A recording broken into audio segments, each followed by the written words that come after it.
ബിസ്മില്ലാ അൽഹംദുലില്ലാ വസ്സലാത്തു വസ്സലാമു അലാ റസൂലില്ലാ വഅലാ ആലിഹി വസഹ്ബിഹി വമൻ ഇഹ്തദാ ബിഹുദാഹു അമ്മാ ബഅദ്. സൂറത്തുൻ നജ്മിലെ 31, 32 ആയത്തുകളാണ് പുതിയ പാഠമായി നാം ഇന്ന് പാരായണം ചെയ്യുന്നത്. ഈ വചനങ്ങളിൽ നാം അറിഞ്ഞിരിക്കേണ്ട തജ്വീദ് നിയമങ്ങൾ പ്രധാനപ്പെട്ടത് സൂചിപ്പിക്കാം. വലില്ലാഹി മാ ഫിസ് സമാവാതി വമാ ഫിൽ അർദി. അൽ അർദി ഇതിലെ റാ ദ്വാദ് ഈ രണ്ടക്ഷരങ്ങളെ തഫ്ഖീം ചെയ്യണം. ദ്വാദിന് കസ്റാണ്, കുറഞ്ഞ തഫ്ഖീം മതി. ലിയജ്സിയ ജീമിൻ്റെ സുക്കൂൻ ഖൽഖല നൽകി ശബ്ദം ചലിപ്പിച്ച് വ്യക്തമാക്കണം. അല്ലദീന അസാഉ മദ് മുത്തസിൽ വാജിബ് എന്ന ദീർഘം നൽകി 4-5 ഹറക്കത്തിൻ്റെ അളവിൽ അലിഫിനെ ദീർഘിപ്പിച്ച് പാരായണം ചെയ്യണം, നിർബന്ധമാണ്. അസാഉ. വയജ്സിയ വീണ്ടും വരുന്നു, ജീമിന് സുക്കൂൻ ഖൽഖല നൽകി ശബ്ദം ചലിപ്പിച്ച് വ്യക്തമാക്കണം. الذين أحسنوا بالحسنى بالحسنى പറയരുത്. അലിഫുകളെ എല്ലാം ശ്രദ്ധിക്കുക. തഫ്ഖീമിൽ അലിഫ് തൊട്ട് മുമ്പിലുള്ള അക്ഷരത്തെ പിൻപറ്റുന്ന പ്രകാരം തർക്കീഖിലും. അപ്പോൾ ഈ വചനത്തിൽ റാഉം ദ്വാദും മാത്രമാണ് തഫ്ഖീമിൻ്റെ അക്ഷരങ്ങളായിട്ടുള്ളത്.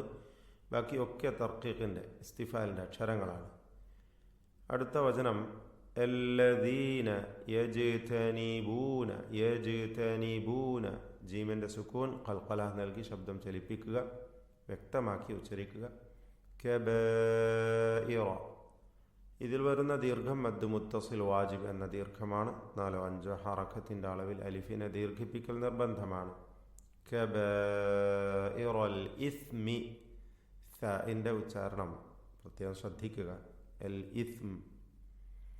വൽ ഫവാഹിഷ വാവ് രണ്ടും ശഫവിയ അക്ഷരങ്ങളാണ്. മഖ്റജ് സൂക്ഷിച്ചുകൊണ്ട് അതിൻ്റെ മഖ്റജിൽ നിന്നും വാവ് 2 ചുണ്ടുകൾ ചേർന്നുകൊണ്ടുള്ള ഉച്ചാരണവും. വൽ ഫവാഹിഷ ഇല്ലൽ ലമം. ലമം എന്നവിടെ വഖഫ് ചെയ്യുമ്പോൾ കൂടുതൽ മണിച്ചുകൊണ്ടുള്ള ശബ്ദം വരരുത്. ഇല്ലൽ ലമം അത്ര മതി. ഇന്ന റബ്ബക നൂൻ മുശദ്ദദ ശബ്ദ നൽകപ്പെട്ട നൂനിനെ മണിക്കണം. വാസിഉൽ മഗ്ഫിറ റാ അതുപോലെ അൽ മഗ്ഫിറ ഇതിലെ ഗൈന റാ ഇതൊക്കെ തഫ്ഖീമിൻ്റെ അക്ഷരങ്ങളാണ്. പെരുപ്പിച്ച് പറയണം, തടിപ്പിക്കുക എന്നൊക്കെയാണ് തഫ്ഖീം കൊണ്ട് ഉദ്ദേശിക്കുന്നത്. ഹുവ അഅലമു ബിക്കും സാക്കിന മീം ഇൽഹാർ ഷഫവി നൽകുക. ബിക്കും എന്നതിൽ ഇദ് അൻശഅകും സാക്കിന നൂനിനെ ഇഖ്ഫാ ഹഖീഖി നൽകി അവ്യക്തമാക്കി മണിക്കുക. ശേഷം പദത്തിൻ്റെ അന്ത്യത്തിലെ മീം ശേഷമുള്ള മീമിൽ പൂർണ്ണമായും ലയിപ്പിച്ച് മണിക്കുക. അൻശഅകും മിനൽ അർദ് വഇദ് അൻതും സാക്കിന നൂനിനെ ഇഖ്ഫാ ഹഖീഖി നൽകി അവ്യക്തമാക്കി മണിക്കുക. സാക്കിന മീം ഇൽഹാർ ഹൽക്കി നൽകി മണിക്കാതെ വെളിവാക്കുക. വഇദ് അൻതും അജിന്ന നൂൻ മുശദ്ദദ ശബ്ദ നൽകപ്പെട്ട നൂൻ മണിച്ചുകൊണ്ട് ഉച്ചരിക്കുക. അജിന്നതുൻ ഫീ തൻവീനിനെ ഇഖ്ഫാ ഹഖീഖി നൽകി അവ്യക്തമാക്കി മണിക്കുക. ഫീ ബുതൂനി ഉമ്മഹാതികും മീം മുശദ്ദദ ശബ്ദ നൽകപ്പെട്ട മീം മണിച്ചുകൊണ്ട് ഉച്ചരിക്കുക. എല്ലാ ഉന്നത്തുകളും 2 ഹറക്കത്തിൻ്റെ അളവിലാണ്. മണിക്കലൊക്കെയും 2 ഹറക്കത്തിൻ്റെ അളവിൽ മാത്രം മതി. ഫലാ തുസക്കൂ ഈ പദത്തിലെ വാവിൻ്റെ ദീർഘം മദ് മുൻഫസിൽ ജായിസ് എന്ന ദീർഘമാണ്. 4-5 ഹറക്കത്തിൻ്റെ അളവിൽ ദീർഘം നൽകൽ അനുവദനീയമാണ്. മുൻഫസിൽ എന്നാൽ വേർപിരിഞ്ഞത് എന്നർത്ഥം.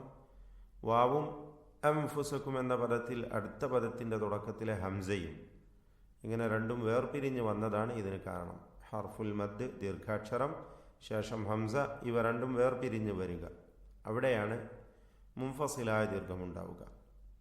അൻഫുസക്കും ഈ പദത്തിലെ സാക്കിന നൂൻ ഇഖ്ഫാ ഹഖീഖി നൽകി അവ്യക്തമാക്കി മണിക്കണം. ഹുവ അഅലമു ബിമനിത്തഖാ ബിമനിത്തഖാ ഖാഫും അതിൻ്റെ അലിഫും തഫ്ഖീം ചെയ്തുച്ചരിക്കണം. അലിഫിന് അധികം ദീർഘം കൊടുക്കരുത്. 2 ഹറക്കത്തിൻ്റെ അളവിൽ മതിയാക്കുക വഖഫ് ചെയ്യുമ്പോൾ. ചേർത്തോതുകയാണെങ്കിലാണ് മുൻഫസിൽ വരുന്നത്. ബിമനിത്തഖാ അഫറഅയ്ത, ആ ഉദ്ദേശത്തിൽ, ആ സൂചനയായിക്കൊണ്ടാണ് അവിടെ ദീർഘത്തിൻ്റെ ചിഹ്നം കൊടുത്തിട്ടുള്ളത്. എന്നാൽ വഖഫ് ചെയ്യുമ്പോൾ 2 ഹറക്കത്തിൻ്റെ അളവിൽ മാത്രം വഖഫ് ദീർഘം നൽകിക്കൊണ്ട് വഖഫ് ചെയ്യേണ്ടതാണ്. ബിമനിത്തഖാ. ബാറകല്ലാഹു ഫീക്കും. അഊദു ബില്ലാഹി മിനശ് ശൈത്വാനിർ റജീം.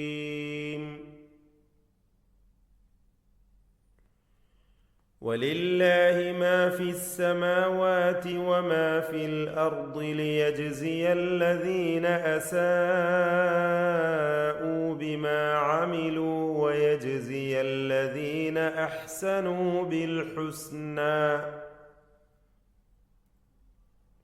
الذين يجتنبون كبائر الإثم والفواحش إلا اللمم